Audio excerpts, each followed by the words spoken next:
Have you ever looked at professional ethical hackers and just wondered, how in the world did they get there? It can seem like this secret, complex maze, right? Well, it's not. It's actually a pretty clear step-by-step roadmap. And today, we're going to walk you through it.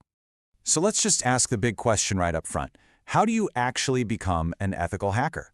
When you're starting out, it can look incredibly intimidating. It's a world that seems filled with crazy jargon and, let's be honest, what feels like some kind of secret knowledge.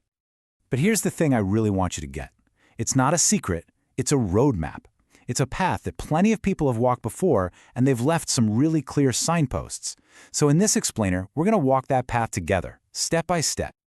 Okay, first things first. We have to start with building your strong foundation. I want you to think of this as your base camp for the big climb ahead. In this field, a solid, unshakable base isn't just a nice to have, it is everything. That foundation begins with operating systems. This is your digital workshop, your environment. You absolutely have to get fluent with the command line. And not just in one OS. We're talking both Linux, especially security-focused versions like Kali or Parrot, and Windows. Seriously, you are going to live inside the terminal, so you might as well master it. Next up, networking. If operating systems are your workshop, networking protocols are the digital highways connecting everything. You've got to understand the language of the internet itself. Things like TCP/IP, DNS, HTTP, you need to know what they are and how data actually moves from point A to point B. Because let's face it, pretty much every hack happens across a network. And then, of course, there's programming. This is how you go from just using other people's tools to creating your own and automating all the repetitive stuff. Look, Python is an absolute must-have. It's powerful, it's easy to pick up, and it's perfect for scripting. If you can back that up with some Bash for automating command line tasks and get a basic feel for a lower-level language like C or Go, you'll be in great shape. So, what's in the backpack for this climb? Well, this is your essential toolkit. You've got your command line terminal and virtual machines for a safe place to practice. Then come the heavy hitters, Burp Suite for intercepting and messing with web traffic, Nmap for scanning networks and finding open doors, and of course the iconic shark fin of Wireshark, which lets you see every single packet flying by. All right, your foundation is built, your toolkit is packed. Now it is time for the core ascent. This is where you start to apply all that foundational knowledge and really learn the craft of offensive security. This is the fun part. Now, this craft really breaks down into what I call the 3 core pillars. First, there's web application hacking. This is where you'll find a ton of public-facing bugs. Second, you have network and infrastructure hacking, which is all about targeting the underlying systems. And third, system exploitation, the art of gaining full control over a machine. And this is really where theory meets practice. You're not just learning about abstract concepts anymore, you're connecting specific threats directly to the tools that exploit them. You see something that looks like a SQL injection? Bam! Your brain should immediately think SQL map. You suspect some cross-site scripting? You're firing up Burp Suite. It's all about building that instant reflex. See the problem, know the tool. But hey, it's not just about websites. You'll be probing entire networks. That means you're using tools like Nmap to find what doors are open, and then figuring out what services are running on them. Things like SMB for file sharing, FTP, or SSH for remote login. And once you find a weakness, you can use a powerful framework like Metasploit to try and exploit it.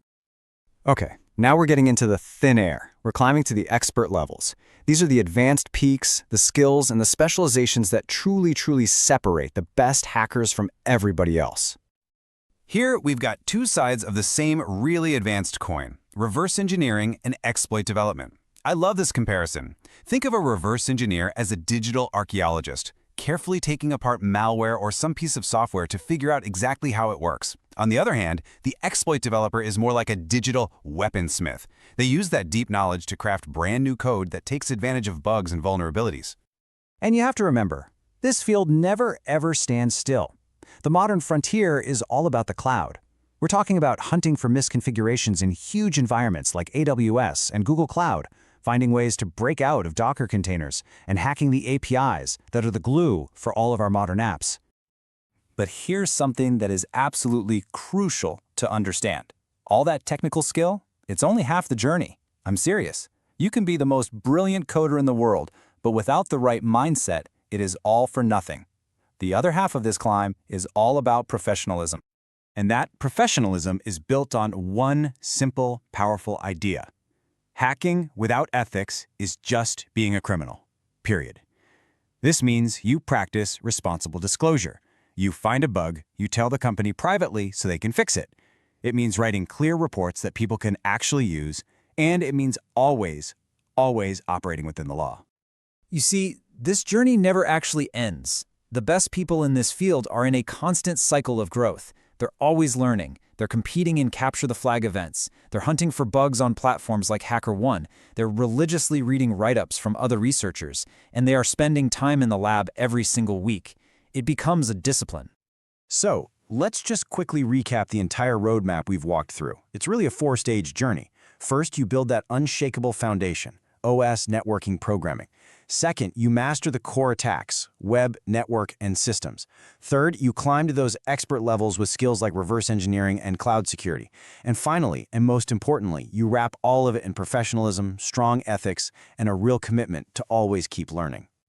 So there you have it. You've seen the roadmap. The path is laid out right in front of you, from that first base camp all the way to the highest peaks. The only question left now is, where will your journey begin?